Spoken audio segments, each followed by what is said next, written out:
Dalam episode sebelumnya, Han Li, Penatua Lu, dan Mu Peiling sedang dalam perjalanan menuju pelelangan besar ketika tiba-tiba, mereka bertemu dengan Markis Nanlong. Dari dalam kereta giok, sebuah suara yang dalam dan tenang bergema, Han Li. Nama itu terdengar asing. Sepertinya kau baru saja memasuki tahap jiwa baru lahir. Aku ingin tahu seberapa kuat kemampuan ilahimu, maukah kau memberiku demonstrasi? Ekspresi Penatua Lu Luo berubah seketika. Dia buru-buru menyela, adik juniorku, Han, baru saja memadatkan jiwa barunya. Bagaimana mungkin dia bisa menandingi Markis Nanlong, seorang kultivator jiwa baru lahir tingkat menengah? Dalam hati, Lu Luo mendesah getir.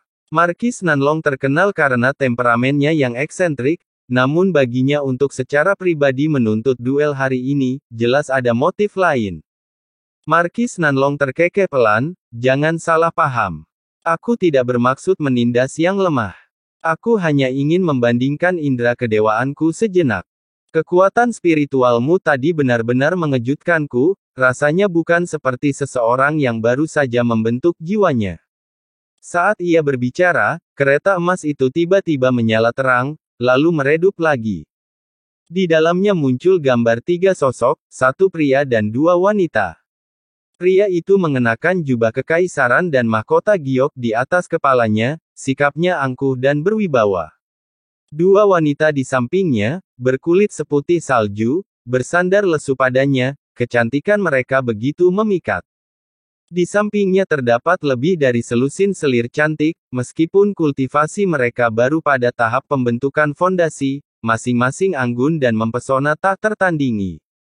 Penatua Lu segera berusaha untuk tetap sopan, meskipun indera kedewaan adik juniorku memang kuat, kontes semacam itu berbahaya. Aku mohon Markis Nanlong untuk tidak memaksa. Markis Nanlong mencibir pelan, Penatua Lu, kenapa begitu cemas? Mungkin Taois Han bersedia mencobanya. Lagi pula, jika dia menolak undangan baikku, berdasarkan peraturan, karena kita berjarak lebih dari 1000 li dari kota surgawi, aturan transaksi paksa mungkin berlaku. Wajah Lu Luo menjadi muram. Transaksi paksa? Apa maksudmu, Markis? Markis Nanlong melirik Mu Peiling, sudut mulutnya melengkung membentuk senyum dingin, tidak banyak.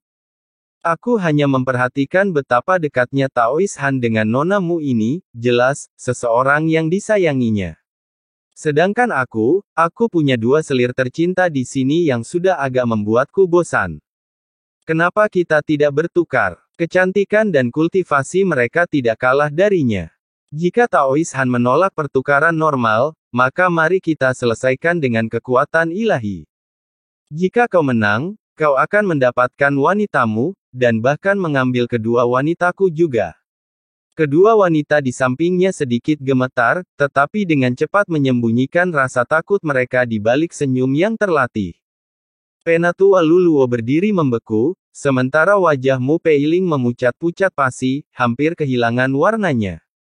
Han Li sedikit mengernyit. Kakak senior Lu, apa sebenarnya transaksi paksa ini?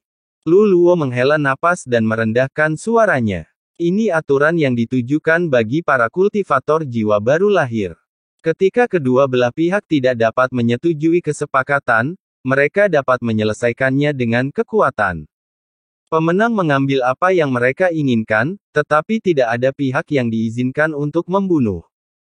Namun, hanya sedikit yang berani menggunakannya. Ini mudah menimbulkan dendam, kecuali jika barang yang dipermasalahkan benar-benar sepadan dengan risikonya. Mendengar ini, Mu Peiling gemetar, gelombang penyesalan melonjak di hatinya. Udara menjadi hening, penuh ketegangan. Markis Nanlong menatap Han Li, suaranya rendah dan berat. Baiklah, Taois Han, maukah kau berdagang, atau berduel? Semua mata tertuju pada Han Li. Ia mengelus dagunya, lalu tersenyum tipis. Duel indera ilahi kedengarannya cukup adil. Aku baru saja membentuk jiwaku yang baru lahir, lebih baik aku menguji diriku sendiri. Jika aku menang, aku tidak menginginkan selirmu. Aku hanya ingin tahu alasan sebenarnya kau bersikeras mengukur indera ilahi denganku. Kata-katanya yang tenang mengirimkan riak ke semua orang yang hadir. Markis Nanlong terdiam cukup lama, lalu tersenyum tipis. Baiklah, aku terima, Tuan. Suara Mu Peiling bergetar karena khawatir. Han Li melambaikan tangannya dengan acuh. Jangan khawatir, ini hanya pertukaran teknik kecil. Lu Luo mencondongkan tubuh lebih dekat dan berbisik, jika keadaan memburuk, segera menyerah. Aku akan turun tangan. Han Li mengangguk sekali. Kemudian, dua kilatan cahaya membubung ke langit, satu keemasan, satu biru langit, merobek awan. Melayang tinggi di atas, suara tenang Han Li terbawa angin. Aku tidak tahu mengapa Markis bersikeras menyelidiki indera keilahianku, tetapi yang jelas motifmu tidak sederhana. Markis Nanlong tertawa dingin. Kau pintar, tetapi untuk mempelajari akal sehatku, indera keilahianmu harus melampaui akal sehatku. Jika tidak, seorang kultivator Nas Chen Sol tingkat awal menantangku, sungguh arogan. Kilatan dingin samar berkelebat di mata Han Li. Dia tidak mengatakan apa-apa, dan sesaat kemudian, melepaskan indera keilahiannya. Semburan kekuatan spiritual melonjak seperti gelombang pasang, bergulung ke arah lawannya dengan kekuatan yang tak terhentikan. Luar biasa. Suara Markis Nanlong menggelegar dengan semangat pertempuran saat indera ilahinya meletus.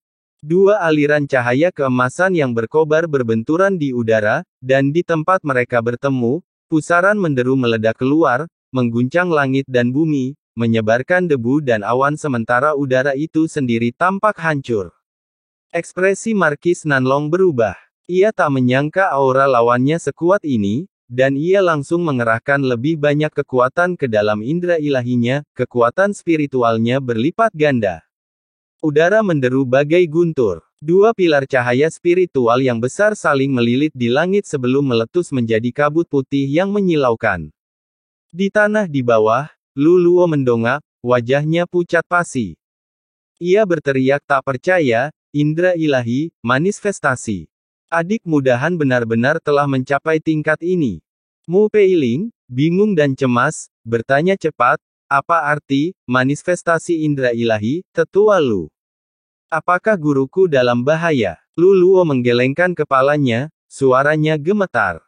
Itu adalah kemampuan yang hanya bisa dilakukan oleh kultivator Nas Chen Sol tingkat menengah. Bagi Han Li untuk mencapainya di usianya, kecuali seni kultivasinya berfokus sepenuhnya pada indera ilahi, ini seharusnya mustahil. Mu Peiling menggigit bibirnya, secercah harapan muncul di matanya. Lalu, apakah itu berarti dia bisa melawan Markis Nanlong? Lu Luo mendesah, tatapannya serius. Sulit dikatakan. Markis Nanlong telah berada di tahap menengah selama 300 tahun, kultivasinya telah mencapai kesempurnaan, hanya selangkah lagi dari tahap akhir. Mengalahkannya, hampir mustahil. Cahaya redup di mata Mu Peiling meredup sekali lagi. Pada saat itu, ledakan memekakkan telinga mengguncang langit seperti auman naga dan geraman harimau. Badai mengerikan terbentuk di atas kepala, pusaran putih membentang seperti pilar ke langit, menelan kedua petarung bulat-bulat. Dari kejauhan, hanya cahaya menyilaukan yang terlihat, wilayah angin yang menyelimuti langit dan bumi. Lu Luo tersentak, mustahil. Adik mudahan, dia sama sekali tidak dirugikan. Mendengar itu, jantung Mu Peiling berdebar kencang, bibirnya terbuka untuk berbicara, namun langit berkobar dengan semburan cahaya putih yang membakar, guntur menggelegar di udara. Badai kekuatan spiritual yang dahsyat meledak keluar seperti badai pasir, merobek angkasa. Tidak bagus, teriak Lu Luo, melesat di depan Mu Peiling. Tangannya memancarkan mantra, memanggil penghalang biru yang menyelimuti mereka berdua. Sesaat kemudian, badai itu menerjang. Benturan itu menggelegar seperti palu yang menghantam lonceng. Perisai biru itu penyok ke dalam 1 inci penuh, bergetar hebat.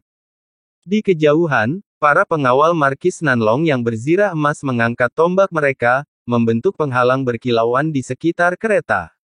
Namun badai indera ilahi itu terlalu dahsyat, cahaya keemasan itu hancur berkeping-keping, dan lebih dari selusin pelayan wanita menjerit, jatuh ke tanah, darah mengalir dari telinga dan hidung mereka. Hanya 2 selir kesayangan di dalam kereta yang selamat, dilindungi oleh perisai pelindung. Meski begitu, wajah mereka memucat, mata mereka terbelalak ketakutan. Kemudian, dengusan dingin menggema di langit. Markis Nanlong muncul kembali di tengah lingkaran cahaya keemasan, tangannya membentuk segel. Benang-benang cahaya keemasan menyebar bagai jaring surgawi, meredam badai yang mengamuk di sekitarnya. Ketika badai akhirnya mereda, Markis Nanlong memandang ke seberang langit. Di sana, Han Li masih melayang dengan tenang di udara, ekspresinya tenang, kehadirannya tak tergoyahkan.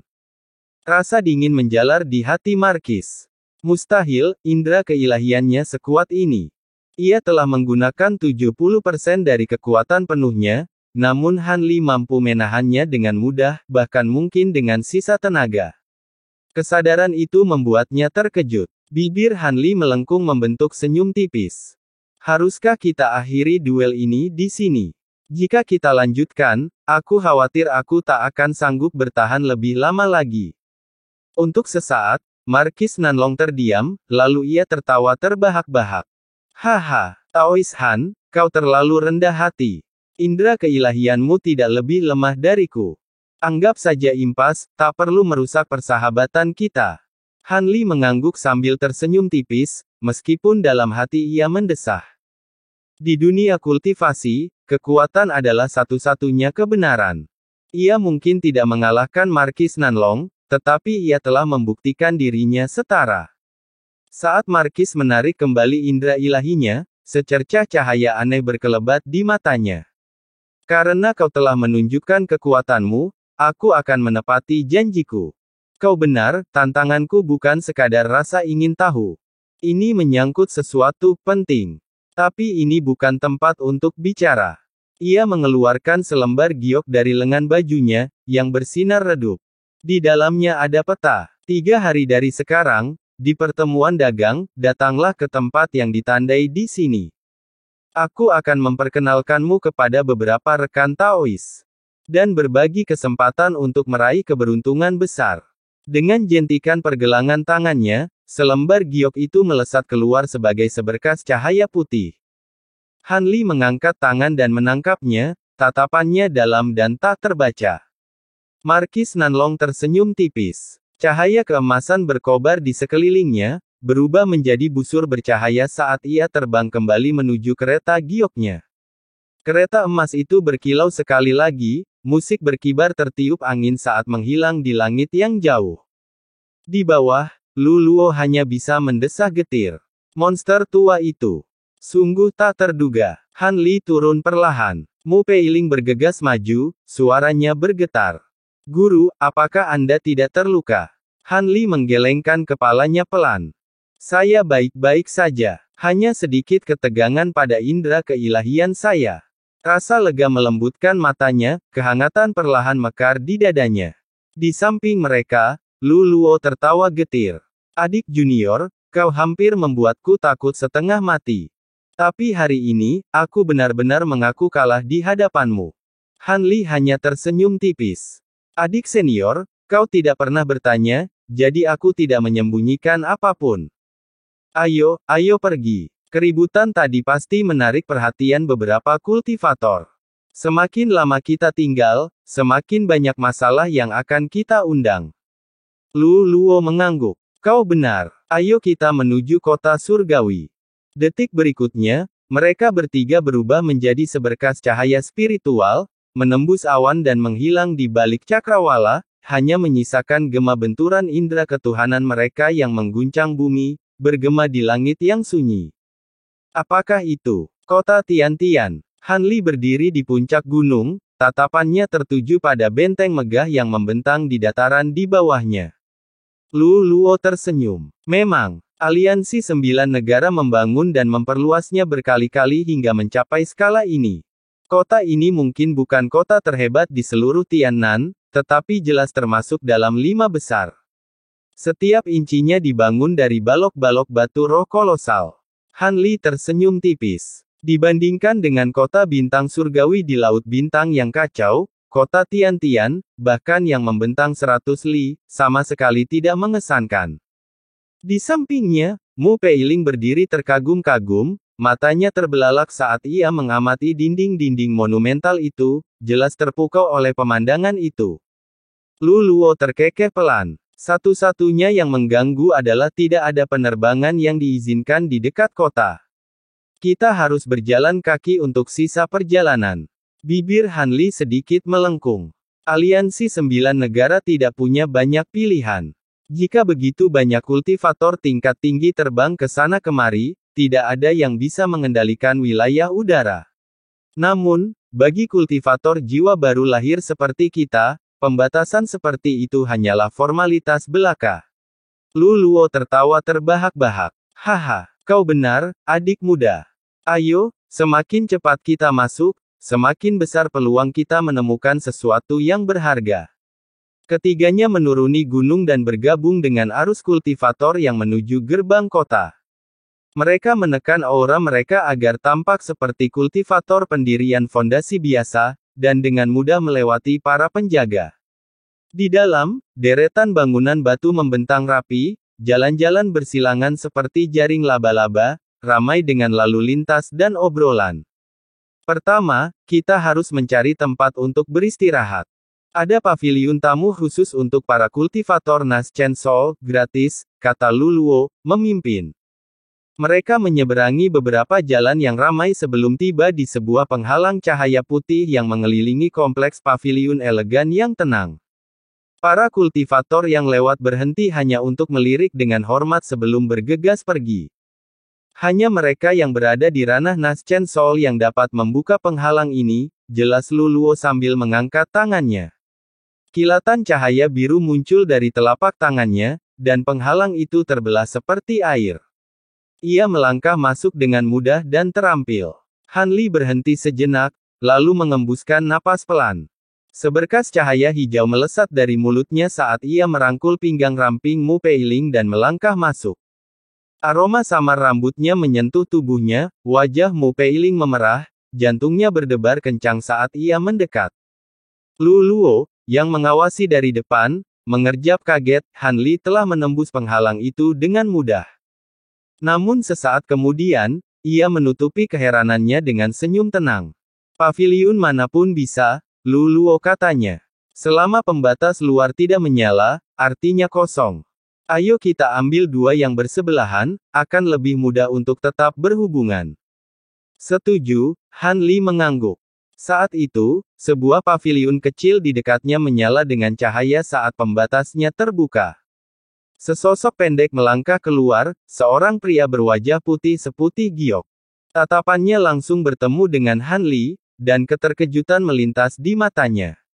Oh, bukankah itu saudara Lu? Aku tidak menyangka akan bertemu denganmu di sini.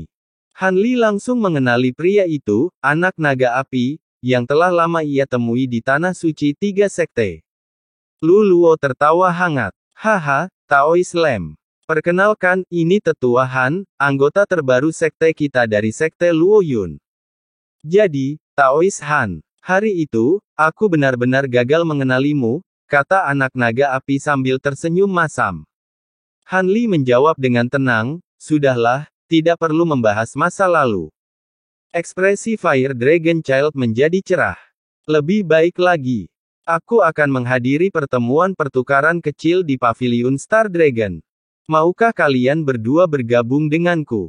Kalian mungkin menemukan sesuatu yang kalian sukai. Mata Lu Luo berbinar. Waktu yang tepat. Adik muda Han, kesempatan seperti ini jarang, kau harus ikut.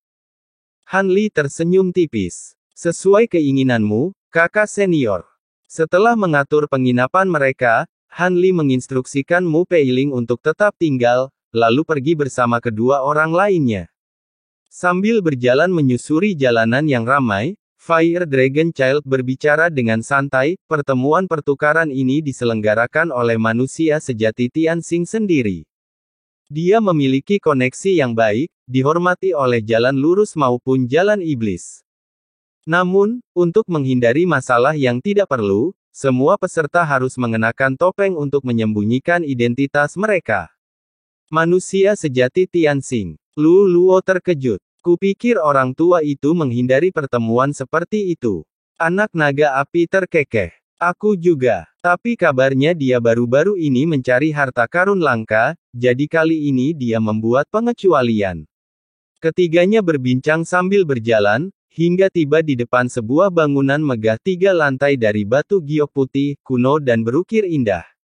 Di atas pintu masuk tergantung sebuah plakat emas berukir 3 karakter berkilau, Paviliun Naga Bintang.